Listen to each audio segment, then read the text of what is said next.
Hey,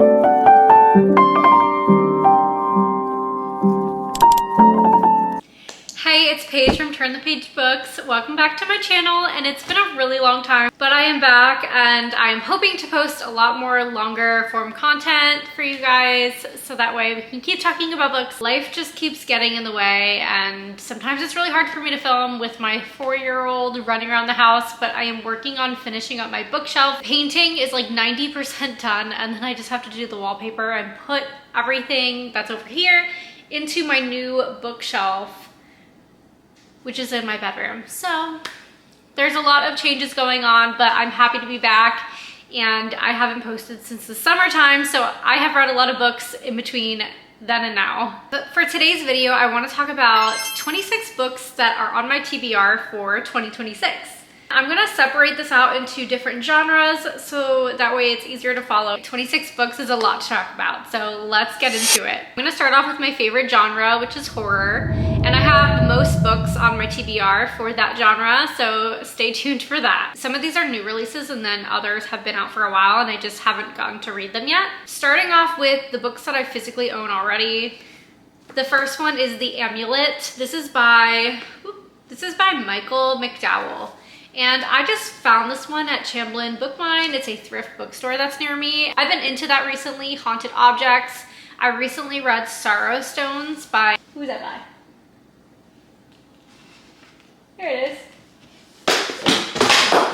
Whoops. I recently read The Sorrow Stones by Felix Blackwell, and he wrote Stolen Tongues.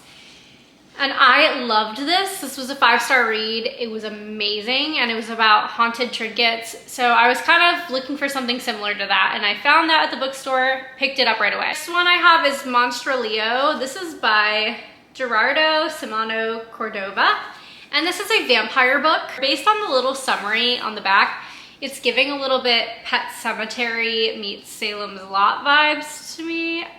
I have no idea if that's the actual vibes since I haven't read it yet, but I will let you know when I do. Okay, I'm looking at my Goodreads. Tradwife by Saratoga Schaefer. Just based on the title, I find this pretty funny. I feel like that's a hot topic. But it says, a traditional wife influencer allows a demonic creature to impregnate her in this unnerving horror novel. I think if you read Mary by Nat Cassidy or maybe Rosemary's Baby, I love both of those books, so I think I'll like this one a lot too. Afterbirth by Emma Cleary. Some of these books have not been published yet, so this one is expected March 24th. Again, it's similar vibes. I have a real interest in mom horror, maybe, or like, I don't know why, but I do. For fans of Mothering, Baby Teeth, both books that I do want to read that I have not read yet. About two sisters and a rivalry, true feminine horror, which I think is one of my favorite subgenres, is feminine horror. But now this feminine horror that's next is a little bit more about the beauty industry and beauty standards. So one is Rouge by Mona Awad, and I'm actually reading that right now. That's what I'm currently listening to on audio. Her writing style is very similar to her other books. I haven't read All's Well, and there's a couple other ones that I haven't read by her, but I do think that her books are definitely like weird girl lit. She includes a lot of magical realism into her novels. Next up is Cruelty Free by Caroline Glenn. A twisted debut horror novel in which a disgraced movie star returns to Hollywood 10 years after the kidnapping of her young daughter, intent on seeking revenge. So this one is a revenge novel that tackles the movie industry, I'm guessing. So I think this one sounds really interesting, and the cover is kind of what drew me in. Another one, similar vibes, it's called Molka by Monica Kim, and this one is also a revenge story. Both sound really good, and I'm really excited to read those. Those also have not come out yet. So later this year they will come out and I will read those. There's a lot for horror, but this is the last one, I promise. And it's Anathema. I think that's how you say it. Anathema is a book by Nick Roberts, and he writes a lot of exorcism type books, possession.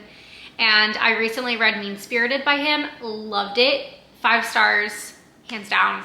So I wanted to read another one, and I think this is a prequel to another book that I read by him, The Exorcist House, but I'm not exactly sure, but I think it's related, the worlds are similar. So now I'm going to talk about classics that I have on my list for this year. There's only 3 that I have written down. I'm also a mood reader, so I make these lists, and I don't know if I will read all of these books in a year, but because I tend to just read whatever I feel like or whatever pops up in my Libby holes. But for classics, I have To Kill a Mockingbird. I have not read this, but I love the name Atticus, and it is from that book. So I want to read that one really bad. And then Animal Farm, I think that one is an interesting read, and I'm trying to read more banned books. So that's another one that I want to get to. I never read that in high school. I did read 1984 in high school, but Animal Farm was not one that I read.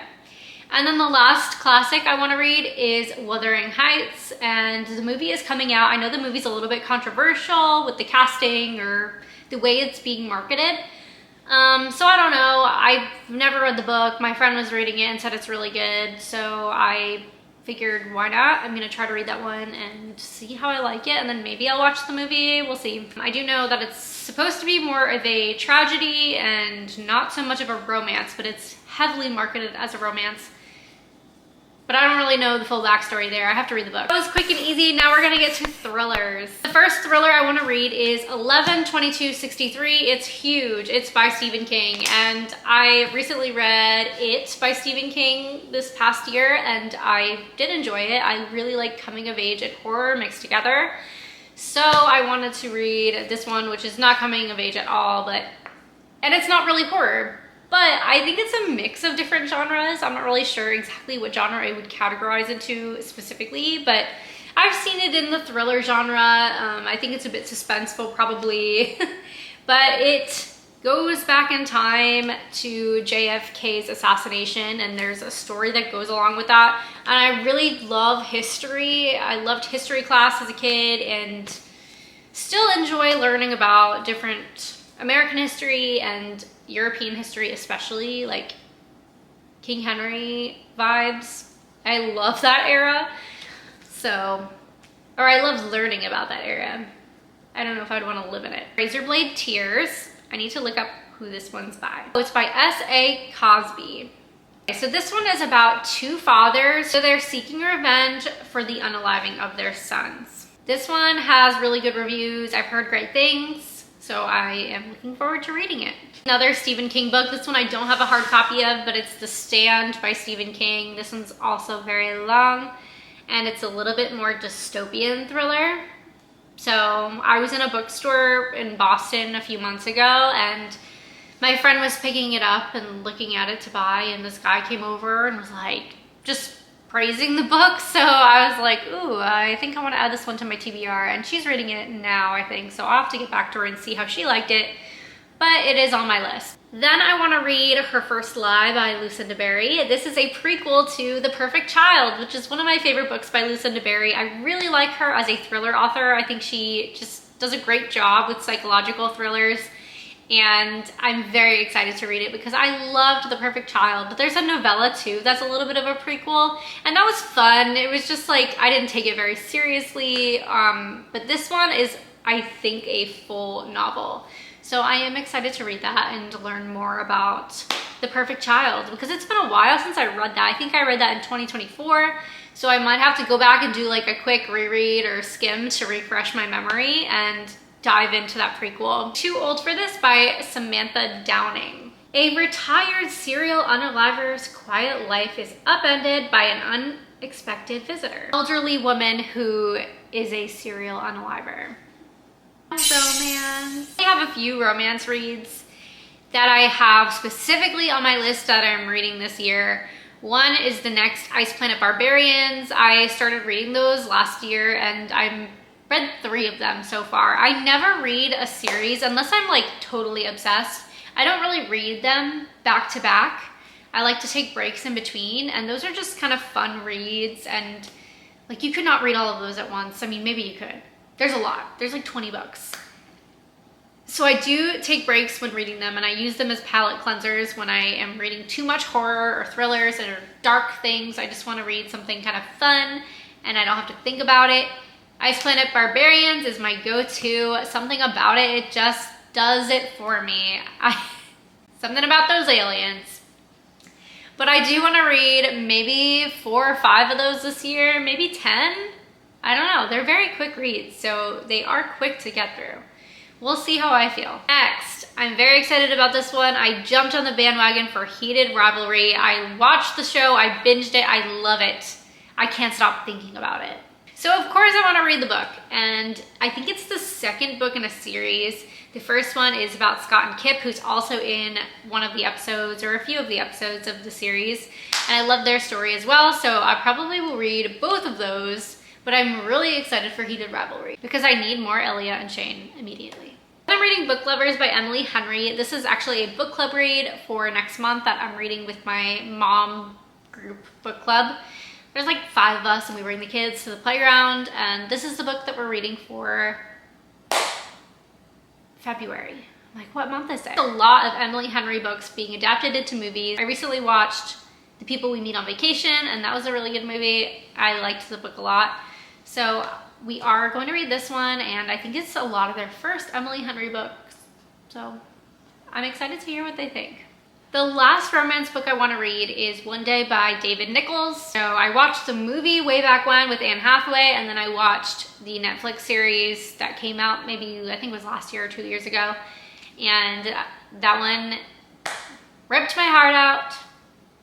And I know what happens, but I am the kind of person, if I watch a movie or a show that I really like, and I find out that it's based off of a book, I usually will go back and read it, even if I know what happens. Because I just want more. I want more in-depth, like dialogue and character development. And usually, you know, the books have more of that. So we'll see. I only have 2 more genres for you. The next one is fiction, just general fiction. First one is Half His Age by Jeanette McCurdy. I read I'm Glad My Mom Died a while ago, and I loved that one. Now this one is not a memoir. It's not nonfiction. It's not about her life. It's inspired by events that happened to her, but it is a fictional story. So just a heads up in case you were confused, because I know a lot of people were, even I went into it and I was like, oh, is this another nonfiction by her? But no, it's a fiction book. But this one is being compared to My Dark Vanessa, which I read a long time ago, but that is one that's really highly anticipated for me. It just released maybe last week or 2 weeks ago. So I'm planning on reading that this month or next month. It's also another highly anticipated read for me. It's The Beheading Game, and let me look up who it's by because I'm not exactly sure. It's The Beheading Game by Rebecca Lehman. Basically, what if Anne Boleyn was not executed? And Anne Boleyn is like my favorite person from that time. It's definitely a hyperfixation that I have, so I'm so excited to read this book. It comes out later this year. It's not published just yet. Then we have Cleopatra and Frankenstein, and this is by Coco Malors. I did read Blue Sisters by her, and I really enjoyed that one. I've heard a lot of great things about that book, so I am looking forward to it. The last one I have for fiction is called So Young, So Old by Grant Ginder. This follows 6 college friends over 2 decades through 5 parties, exploring how their relationships evolved with life changes like jobs, marriage, loss, serving as a generation-defining story about friendship, love, and the challenges of growing up. This sounds right up my alley and very similar to One Day, I think, with the 2 timelines. So that one is high up on my list, and again, that one is anticipated and it's not yet published. So I have a lot to read going forward this year. Non-fiction books. The first one I want to read is Evicted: Poverty and Profit in the American City. But it follows 8 families in Milwaukee during 2008, during that financial crisis. How to Kill a Witch. So this one is about witch trials. I recently went to Boston in October, and I did go to Salem. So I am going to read this one, and I think it'll be interesting from a non-fiction standpoint. The last book I want to read is Know My Name by Chanel Miller. This is a memoir about her healing and reclaiming her name after being assaulted by Brock Turner. This was a highly publicized case that happened years ago, and I remember it being all over the news, so I'm really interested to read her book and her story. That is everything I have to read for 2026. Thank you for tuning in, and let me know if you have any books that are similar on your TBR for 2026. And if you've read some of these that have already came out, and what are you planning on reading for 2026? What are your top anticipated reads? I have book club on Tuesday, so I'm gonna try to film. Stay tuned for that, and I will see you in the next one. Bye. you.